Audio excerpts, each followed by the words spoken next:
Hello friends, welcome in your physics class. NEET जेडबलई series का ये सेकंड वीडियो है। यदि आपने फर्स्ट वीडियो नहीं देखा जिसमें बेसिक डायमेंशंस कैसे निकालते इसके बारे में बड़े आसान तरीके से समझाया गया है, तो आप डिस्क्रिप्शन बॉक्स में उसका लिंक दिया हुआ है, वहाँ से आप वो वीडियो देख सकते हैं। ठीक है, जैसे कि मैंने आपसे प्रॉमिस किया था, जो चीज़ लाखों रुपए में भी आपको कोचिंग क्लास में नहीं मिलेगा, वो चीज़ हम यहाँ पे फ्री में अवेलेबल करा देंगे। तो आज हम ऐसे ही डिफ़िकल्ट इक्वेशंस की बात करेंगे जिनका डायमेंशंस निकालना काफ़ी मुश्किल लगता है। बराबर है, वो आपको पसीना छूट सकता है। आपसे ऐसा होगा नहीं, आपसे इन प्रॉब्लम्स को पसीना छूटेगा जब वो आपको देखेंगे। ठीक है ना? तो चलिए शुरुआत करते हैं। देखिए स्क्रीन पर आपके क्वेश्चन आ गया है। If h is a height and g is acceleration due to gravity, then dimensional formula of under root of 2h upon g is same as that of. बता रहे इसमें से किस फिजिकल क्वांटिटी के साथ में इसका डायमेंशन मैच करेगा। तो सबसे पहले हमें इसे देखना पड़ेगा। अब यहाँ पे एक बात बता देता हूँ बेटा, आपको ये प्रो लेवल के क्वेश्चंस है। तो ये जो इक्वेशन आपको यहाँ पे प्रेजेंटली दिख रहा है, इसका रिलेशन आप सोचिए किसके साथ हो सकता है। एक इक्वेशन मैं आपको बता देता हूँ, t is equal to 2 pi under root of L by g. ये सिंपल पेंडुलम के टाइम पीरियड का फॉर्मूला है। तो यहाँ पर ये लेंथ है और यहाँ पर दिया गया यच है। यच और एल डायमेंशनली सेम है, बोथ आर लेंथ, और नीचे में एक्सेलरेशन ड्यू टू ग्रेविटी है। और सामने में जो 2 है यहाँ पर, वो कौन है? डायमेंशनलेस क्वांटिटी है। तो फिर कुल मिला के आपकी गिवन क्वांटिटी जो है इसके साथ पूरी तरह से मैच कर रही है और ये डायमेंशनलेस कांस्टेंट है। तो इस क्वांटिटी का डायमेंशन टाइम के साथ जाना चाहिए। गौर से देखिए, ये बनना चाहिए टाइम। समझ में आ गई बात आपको? वापस से एक बार देखिए, जब भी आप इक्वेशन देखोगे तो इस इक्वेशन को कंपेयर करिए किसी ना किसी इक्वेशन के साथ में जो आपको पहले से पता है। इसके साथ में देखो h बाई जी आया हुआ है, 2 डायमेंशन लेस है, इसे लेने की ज़रूरत नहीं है। अब अंडर रूट h बाई जी आपको दिखाई दे रहा है, राइट? तो ये फार्मूला है सिंपल पेंडुलम के टाइम पीरियड का फार्मूला। आप यहाँ पे यल देख सकते हो और यहाँ पर आप एच देख सकते हो, दोनों का डायमेंशन लेंथ का है। और ये जी और ये जी सेम सेम हो गया, तो कुल मिला के आपका आंसर टी बन गया। ठीक है, चलिए अब दूसरे क्वेश्चन पे चलते हैं। ये क्वेश्चन ऑलरेडी 2010 में एआई पीएमटी के एग्जाम में पूछा जा चुका सवाल है। Mu zero epsilon naught denote the permeability and permittivity of free space. Dimensions of mu zero epsilon zero are. नीचे में से कौन सा ऑप्शन हमारा होना चाहिए?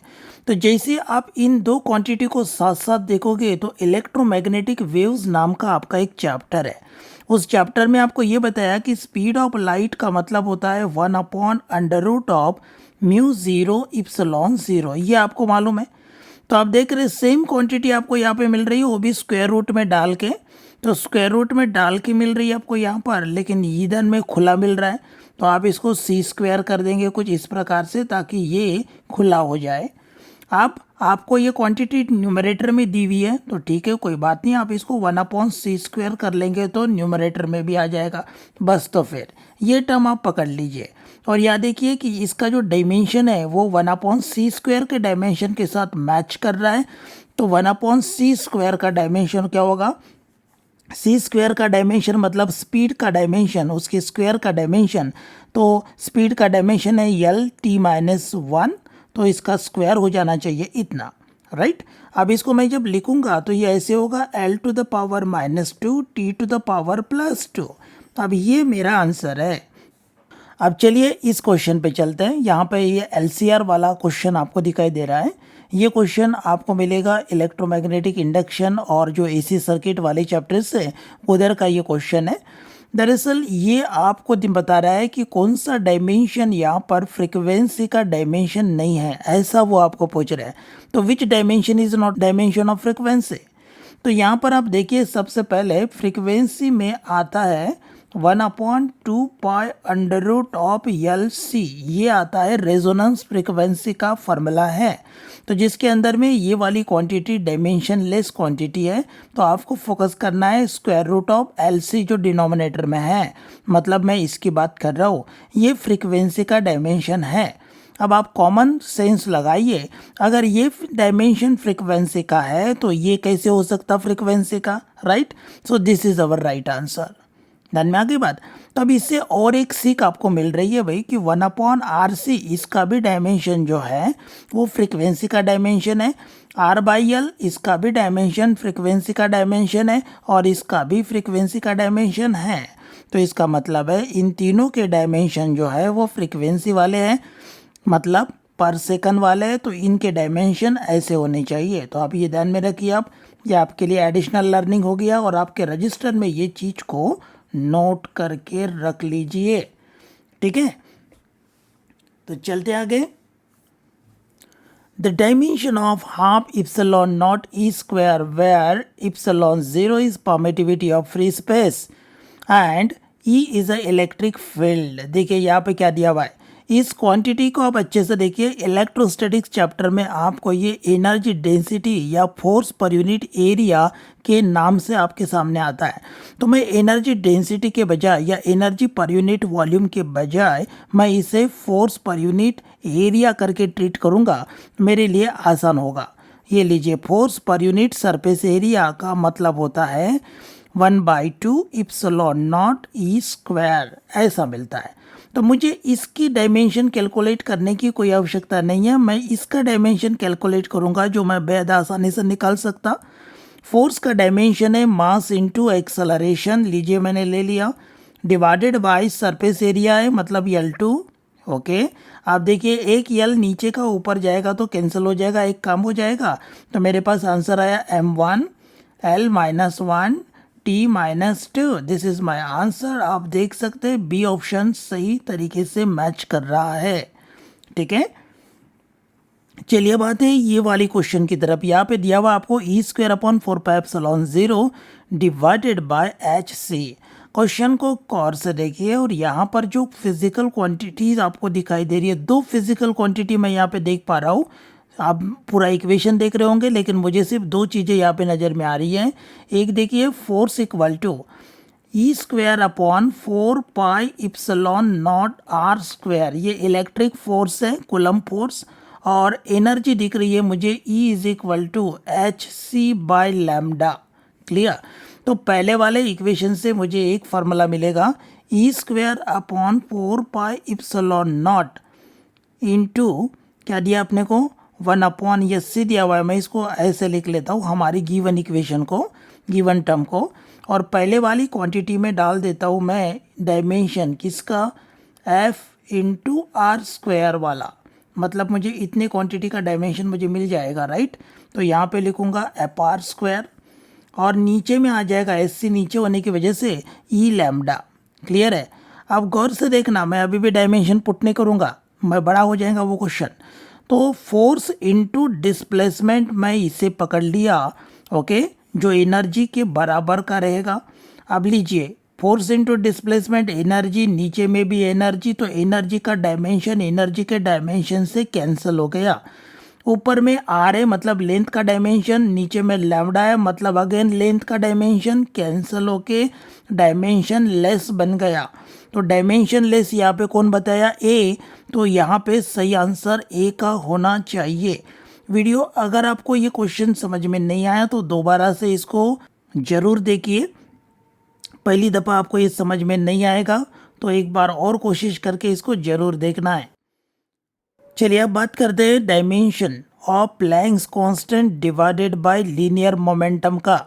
तो प्लैंक्स कांस्टेंट और ये लीनियर मोमेंटम का क्या रिलेशन है, आप देख सकते हैं atoms molecules and nuclei chapter के अंदर में H/P = लैम्डा, ये रिलेशन आपको मिलने वाला है। तो बहुत ही सरल क्वेश्चन है ये।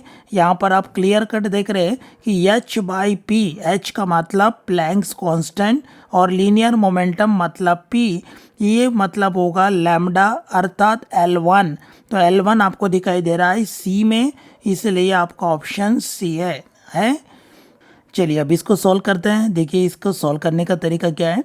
यहाँ पर सबसे पहले जो आपको स्टीफन कांस्टेंट दिया हुआ है और ये आपको विंस कांस्टेंट दिया हुआ है, तो यह दो लॉस को क्लब किया गया है, ठीक है। तो सबसे पहले मैं स्टीफन्स लॉ यहाँ पे लिख लेता हूँ। ये रेडिएशन चैप्टर में से आए, जहाँ पर आपको हीट रेडिएशंस के बारे में सिखाया जाता है। स्टीफन्स लॉ ऐसा ही एक लॉ है जो मैं अभी आपके सामने लिख रहा हूँ। स्टीफन्स लॉ के अनुसार energy radiated per unit area per unit time is equal to Stefan constant into T to the power 4 where T is absolute temperature. तो यहाँ से मैं स्टीफन कांस्टेंट का वैल्यू निकाल लेता हूँ। तो ये बन गया मेरा Q upon A into T into capital T to the power 4। Okay और जो विंस लॉ है वो विंस लॉ कहता है lambda m into T is equal to B. Okay B is a Wien's constant, ये विंस लॉ है। तो इसके ऊपर से हमारे पास आ जाना चाहिए to the power 4 is equal to lambda m to the power 4 into T to the power 4। अब मुझे जो डायमेंशन चाहिए, इन दो क्वांटिटी का डायमेंशन मुझे चाहिए, तो मैं यहाँ पे क्या करूँगा, दोनों का प्रोडक्ट ले लूँगा। Q upon A T into T to the power 4 into lambda m to the power 4 into T to the power 4। अब यहाँ जो कैंसिल होने वाली चीज़ है उसको हम कैंसिल कर लेंगे। चलो देखते हैं कौन कैंसिल हो रहा है। टी टू द पावर 4 से T to the power 4 cancel हो जाएगा, करेक्ट है।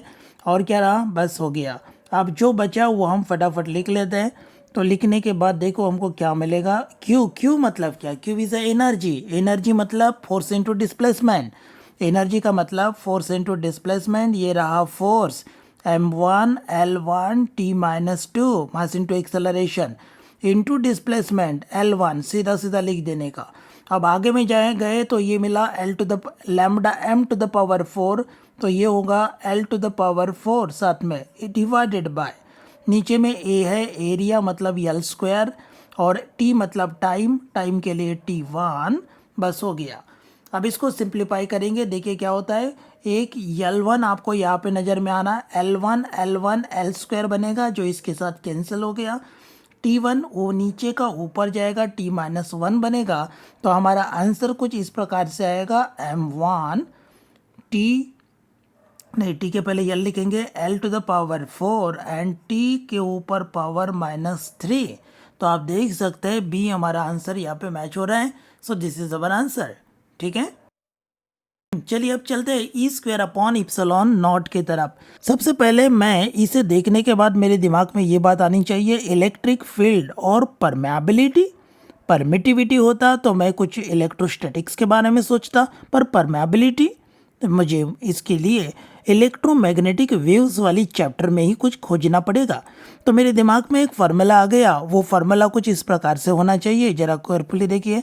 पहले तो मैं एज इट इज़ लिख लेता हूँ जो मुझे दिया हुआ है वो। अब इसके अंदर मैं ऊपर नीचे इप्सिलॉन नॉट से मैं मल्टीप्लाई कर लेता हूँ, लीजिए कुछ इस प्रकार से। तो मुझे क्या मिला, यूपर में डायमेंशन मिल रहा है इप्सिलॉन नॉट ई स्क्वायर का, जिसका डायमेंशन फोर्स पर यूनिट एरिया के साथ मैच कर रहा है। तो force per unit surface area मैंने ले लिया, डिवाइडेड बाय नीचे में आ रहा है μ0 इप्सिलॉन 0 जो सीधा सीधा 1/c स्क्वायर है। ये इलेक्ट्रोमैग्नेटिक वेव्स में हम सीखे थे। 1/c स्क्वायर हो गया, c मतलब स्पीड ऑफ लाइट। तो नीचे वाली क्वांटिटी का डायमेंशन ऐसा है। तो मैं इसको सिंप्लीफाई कर लूँ, f और नीचे में c स्क्वायर है वो ऊपर में चला जाएगा और ऊपर का ds नीचे में चला जाएगा, करेक्ट है। अब फोर्स का डायमेंशन क्या है, mass into acceleration. c square मतलब स्पीड, स्पीड का डायमेंशन मीटर पर सेकंड वाला ये रहा, इसका स्क्वायर मतलब इसको भी 2 करो, इसको भी 2 करो, डन, डिवाइडेड बाय ds मतलब एरिया, दैट इज L2 लिख लिया मैंने। अब इसको सॉल्व करते हैं। सॉल्व करते वक्त अब देख रहे हैं नीचे में L स्क्वायर दिख रहा, ऊपर में भी L स्क्वायर दिख रहा, कॉमन टर्म कैंसिल कर दीजिए सीधी सीधी। अब आंसर लिख लेते नीचे में, तो ये बन जाएगा M1। अब L देखिए सिंगल है यहाँ पर, तो मैं सिंगल L लिख लेता हूँ। और T का पावर देखेंगे तो यहाँ पे -2 है, यहाँ भी -2 है, तो T टू द पावर -4 ऊपर हो जाएगा। अब हमारा आंसर B मैच हो रहा है, सो B is our right answer, ठीक है। उम्मीद करते हैं आपको ये एपिसोड पसंद आया। अगर आपको ये पसंद आया और ऐसे ही आप बहुत सारे वीडियोस देखना चाहते हैं तो लाइक का बटन ज़्यादा से ज़्यादा दबाना, ताकि हमें पता चले कि ये सीरीज़ आपको पसंद आ रही है। और हाँ, दोस्तों के साथ शेयर करना बिल्कुल ना भूलें। इस सीरीज़ को आप जितना फैलाना चाहते हैं फैला दीजिए, कई बच्चों के लाखों रुपये बच जाएंगे। Thank you very much, see you in next video, bye bye.